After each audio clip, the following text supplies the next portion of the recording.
Welcome back everyone, this is just a quick follow-up to yesterday's video where we took a look at a few tanks from Golden Dragon Games. Now the reason we took a look at those tanks is because I'm printing a few of them, but I am massively behind on my information. See, I know they've got a bunch of cool stuff here, but I didn't know what it was for, because when I first got those STLs for those Imperial Guard tanks, well, they were proxies for Imperial Guard tanks.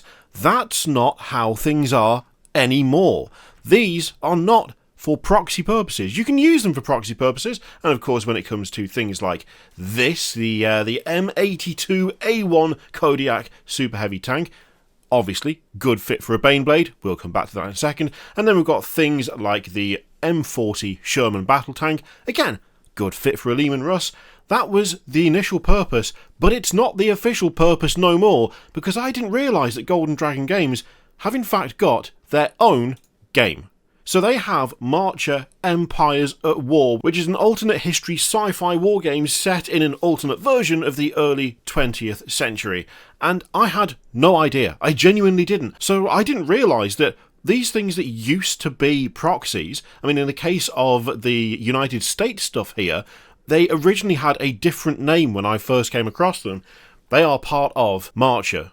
So it's not just that they're very cool proxies, there is an entire other game, other system that all of these things are dedicated to. So I wanted to clarify that first off, because, I mean, that's really cool, and I am now going to be taking a look not just at the models, but also at the game itself. But I also did them a bit of a disservice, because when it comes to this particular tank right here, the M82A1, I said it was inspired by the Baneblade, which is in some ways true. When it comes to things like the M40 Sherman right here, there's very obvious what that main inspiration is, even to someone like me who loves a good fictional tank but doesn't have a huge amount of knowledge of actual real tanks, outside of some extremely casual playing of World of Tanks many years ago. You don't need any sort of in-depth knowledge, because if you've watched any sort of war film, the chances are you've seen or heard of a Sherman before, so this one, pretty clear. However, when it comes to this, the Kodiak, I didn't realise that it was based off, essentially, well, two different tanks, kind of. There will be those of you who already know this, but this is for those of you who don't. So, you know, if you already know what these are based off, fine. If you didn't know, this will hopefully give you more appreciation for what is a really cool model that I really like. So this version of the Kodiak is based off the T28, or alternatively named the T95. And it's not just that the inspiration is clear, it's that it's a really nicely kind of alternate version of that. And as soon as that was pointed out to me, I was like,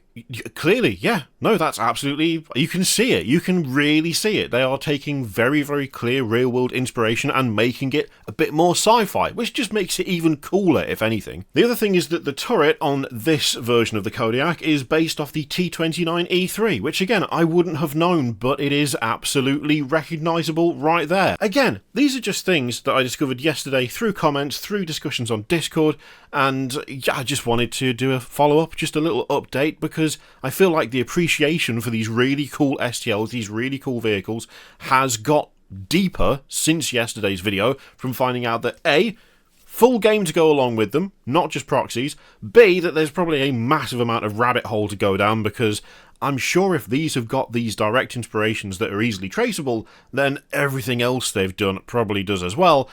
And just in specific, knowing a bit more about the Kodiak has made me appreciate it even more than I did, and I already bloody love this thing. So yeah, just a quick follow-up, just to get a bit more information out there, and next week we're going to be covering some more of this stuff, but more in depth, because, I mean, frankly, it's what it deserves, isn't it? Anyway, thank you very much for watching, and I will see you for the next one.